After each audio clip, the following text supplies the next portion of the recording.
Muy bien, y le vamos a dar la bienvenida a Juliana Bertevelo. Ella es licenciada en Administración, especializada en Economía Social y Emprendedurismo. Vamos a decir Juliana y compañía. Juliana, bienvenida aquí al Piso de Informadísimas. ¿Cómo estás? Hola, muchas gracias, buenas tardes. Muy bien, por suerte. Acá con acoplado. A tu beba por acercarte, porque bueno, estás ahí, nos contabas en los últimos meses, pero bueno, estás divina.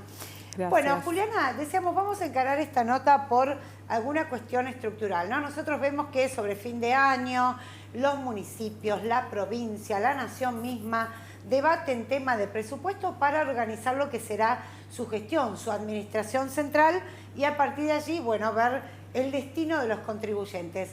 Nosotros tenemos que trasladar esto en casa, sobre todo en una economía tan inestable como la que tenemos en el país. ¿Cómo podemos hacer para organizarnos en nuestros ingresos y gastos? Te lo pongo así en general. Bien, me gusta este disparador.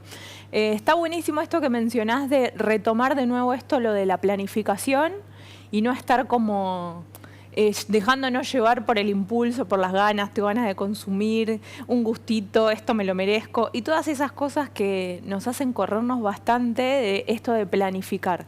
Tampoco podemos estar todo el tiempo con una planilla Excel en la mano impresa chequeando cómo vamos, porque es enloquecedor. Pero sí tener en cuenta, o sea, primero ser como sinceros con nosotros en el sentido, bueno, ¿cuánto tengo y cuánto puedo gastar, ¿no? Porque si no ya entramos en el terreno de las deudas. Si yo tengo 100 y gasto 200 todos los meses, esas deudas las voy a ir arrastrando y al sexto mes ya voy a llegar como con el agua hasta acá. Entonces, esta cuestión de planificar, sobre todo en este mes, que está buenísimo, que tenemos un ratito más libre, hacernos un matecito, o un tereré, depende del clima. Tal cual. Y ponernos a hacer como un punteo de, bueno, ¿cuáles son los gastos que tenemos fijos? Es decir, que siempre van a estar, pasan los meses, los tengo que pagar, por ejemplo, el alquiler, el pago de un servicio, el pago de un impuesto. ¿Cuáles son los que varían? ¿Cuáles son los gastos nuevos? Por ejemplo, me anoté en un curso nuevo o empiezo a pagar las cuotas de determinada cosa, determinado servicio, como para poder hacer como una foto, siempre digo lo mismo, una foto de, bueno, estos son todos los ítems, ¿no? Y de todos esos ítems, ¿cuál es el valor? Capaz algunos ya sé cuánto van a ir aumentando y me avisaron, mira, cada 3 meses esta cuota se va a actualizar. Perfecto, ya lo puedo planificar en todo el año. Otro aspecto que está bueno tener es la fecha de pago y cómo se paga. ¿Por qué? Porque esto nos va a dar también una planificación de nuestra caja, para decirlo de alguna manera, que sería, bueno, de nuestra billetera y nuestra cuenta bancaria, qué cosas tengo que ir pagando el 10, qué cosas el 15, el 5, etcétera, para también organizarme y no quedarme el 10 sin fondos y llega el vencimiento de la tarjeta, por ejemplo. Igual hay muchos que son como esto, que tienen esta modalidad de pelotear. No, lo dejo para el segundo vencimiento, lo voy como dilatando. Por ahí tengo la plata, la guardo, la uso para otra cosa y después no voy a tener el dinero porque seguramente ya lo gasté. ¿Siempre es recomendable pagar las cosas en la primera fecha del vencimiento? Sí, primero por una cuestión de que ya tenemos la fecha ahí y el peligro de olvidarme. Segundo, intereses. Eso lo tengo que evaluar. Si no hay ningún tipo de interés por pagar en el primero o segundo vencimiento y es algo que lo tengo ordenado y sé que lo voy a poder cumplir, sí. Pero ojo, o sea, lo mismo con la tarjeta de crédito, el pago mínimo, que siempre se dice, no pagues el mínimo porque la refinanciación te vuelve a cargar intereses. En definitiva, lo que compraste por 100 lo terminas pagando 150 o 180, depende de la tasa. Claro. Pensaba que también cada uno tiene como que reinventarse, ¿no? A medida que, bueno, que va creciendo la inflación, que por ahí los salarios no están alcanzando esto, el bolsillo no está alcanzando. ¿En qué cuestiones por ahí las familias empiezan a reducir estos gastos que antes los tenían, digamos, como moneda corriente? Sí, y se empieza a notar en consumos del tipo más de ocio y dispersión, por ejemplo, si me voy a tomar un heladito, si me voy a ver una película, o si compro cosas que estaban por fuera de lo planificado.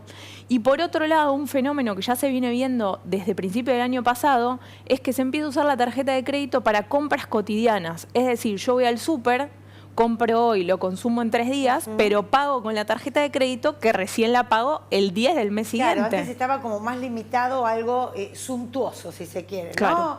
Por ahí a no cosas de primera necesidad, pero hoy por hoy es para comida la tarjeta de crédito. Exacto.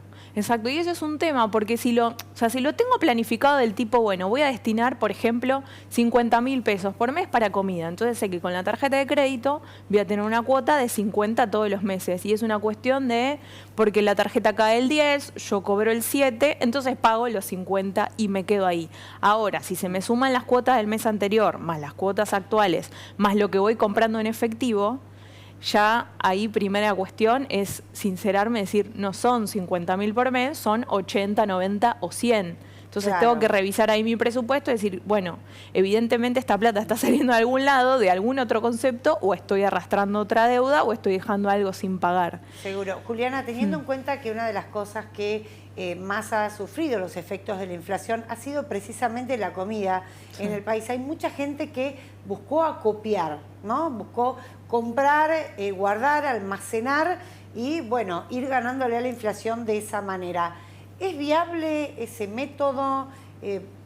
Cada familia, digamos, lo puede evaluar o en definitiva después pasando la zaranda no sirve.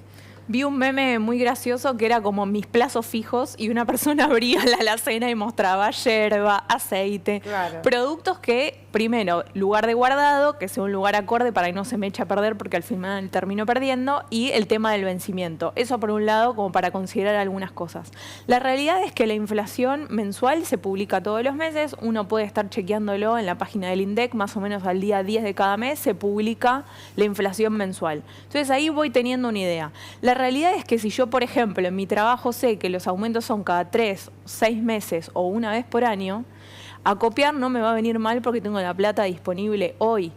Hay situaciones como concretas y puntuales en cada caso, pero la idea está en tener siempre en cuenta que más o menos entre el 6 y el 8% mensual de lo que fue el año pasado, en promedio estoy diciendo, es la inflación mensual. Entonces, si a mí me quedaron 10.000 pesos en la cuenta y los dejo quieto un mes, sé primero que estoy perdiendo un 6-7% de ese poder adquisitivo, que vendría a ser la capacidad de compra que tienen esos 10.000 pesos. Es decir, el mes pasado con esos 10.000 pesos compraba 10 paquetes de yerba, bueno, el mes siguiente compró 9 u 8 o la cuenta que dé. ¿Sí? Sí. Entonces puede ser una alternativa, así como las compras mayoristas, de los productos que yo sé que compro con cierta frecuencia. Hay otros que no es necesario hacerlo. Por ejemplo, la otra vez estábamos reflexionando un poco si vienen las compras escolares. Sí, claro. Bueno, entonces, si yo sé que marzo es como la temporada alta de los útiles, porque todos vamos a salir a comprar útiles, tal vez en enero hacer una compra mayorista, juntarme con otras personas, puede ser un ahorro a futuro. Bien, bien. Cuando te presentaba decía que estás especializada en economía social y emprendedurismo. Bueno, mucho de esto surgió a raíz de la pandemia, ¿no? Gente que dijo, me voy a reinventar. Bueno, esto puede ser un puntapié para que yo inicie mi propia unidad de negocios, mi propio emprendimiento, proyecto. Allí, bueno, ¿cómo uno tiene que empezar a visualizar eso? ¿Cómo nos tenemos que organizar? ¿De qué manera podemos conocer, digo, si no tenemos, por supuesto, la experiencia, qué comprar, qué no comprar, cuándo estoquear? ¿Cómo nos podemos organizar con eso? Bien, primer consejo para pensar un negocio y por dónde tengo que empezar es tratar de reflejar por escrito, puede ser en un papel, en una planilla, lo que usen, la estructura real del negocio. Doy un ejemplo que es un clásico. Voy a empezar un emprendimiento, no voy a pagar un alquiler de un local o de un taller porque tengo una habitación libre, porque alguien me presta un espacio, etc. Ahora, ¿qué pasa? Empieza a crecer el emprendimiento, tengo mucha producción, ya no puedo estar en ese espacio, tengo que salir a alquilar. De golpe aparece un gasto que no tenía contemplado, claro, no sé, de 100.000 pesos, por ejemplo. Entonces, lo que tengo que hacer de principio para empezar es la estructura real. Bueno, ¿cuánto me saldría si pago el alquiler, pago los servicios, si una persona va a trabajar o no va a trabajar en el emprendimiento, cuántas horas voy a trabajar, qué sueldo me voy a pagar por estar en el emprendimiento, porque eso lo veo muy seguido, que no se asigna ningún tipo de sueldo. Claro. Y es como medio extraño, es como ir a un trabajo y que te digan, y mira, espera a ver cómo termina el mes y ahí te pagamos y vemos cuál va a ser tu sueldo. Tal cual, nadie agarraría. Mucho de eso también depende, bueno, cuál es esa plusvalía, ese valor que yo le voy a dar a mi mercancía con las horas que me lleva, ¿no? Bueno, realizarla, o sea, hay que estar atento a un montón de factores. Exactamente. Además, depende del emprendimiento. Si voy a ofrecer un servicio, un producto, tiene distintas características. Y si ese producto yo le voy a agregar valor, es decir, compre una materia prima, produzco encima y elaboro algo, bueno, ahí tengo mano de obra, ¿no? En este momento lo estoy haciendo yo, eventualmente, como tengo muchos pedidos, puedo contratar a alguien y tengo que tener calculada esa mano de obra, el valor de esa mano de obra. Me puedo fijar en algún sindicato o alguna referencia cuando digo, bueno, no sé cuánto cobrar mi hora de trabajo. Bueno, por ejemplo, me fijo en comercio, cuánto está la hora, me fijo con los docentes, cuánto está la hora. Entonces voy tomando como de referencia y anotar, aunque sea en un cuadernito, como a la vieja escuela, pero anotar cuáles son los ingresos y los egresos de ese negocio, porque si no es como una gran incógnita, ¿no? No sé si estoy ganando o estoy perdiendo, pero me gusta lo que hago. Bueno, si están esas posibilidades, es una manera de gestionar el negocio, no digo que no.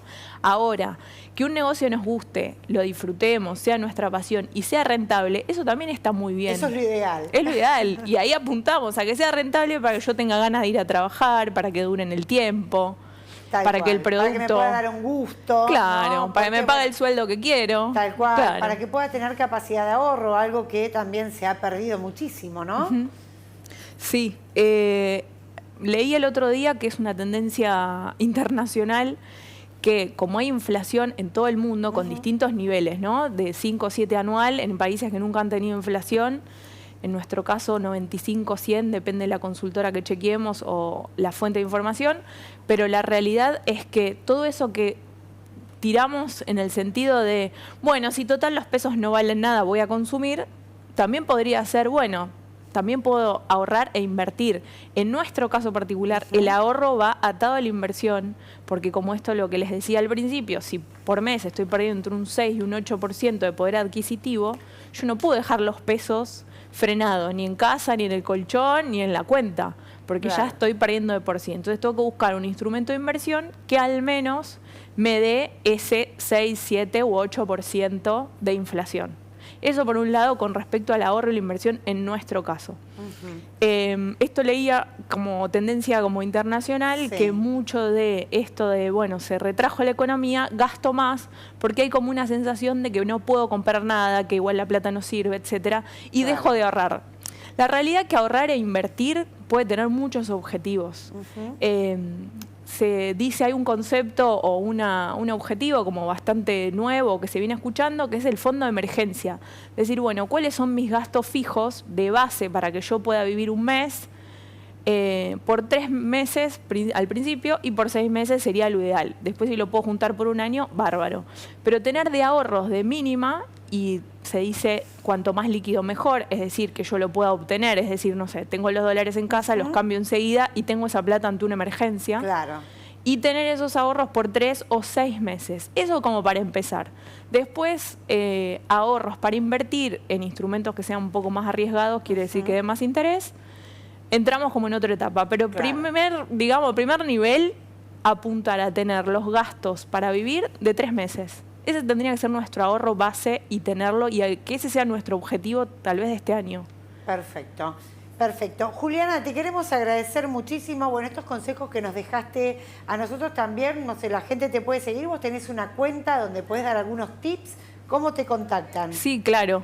En Instagram me encuentran por doctoradra.cuentas. Bien. Que ahí hay algunos posteos ya con información y si no me escriben.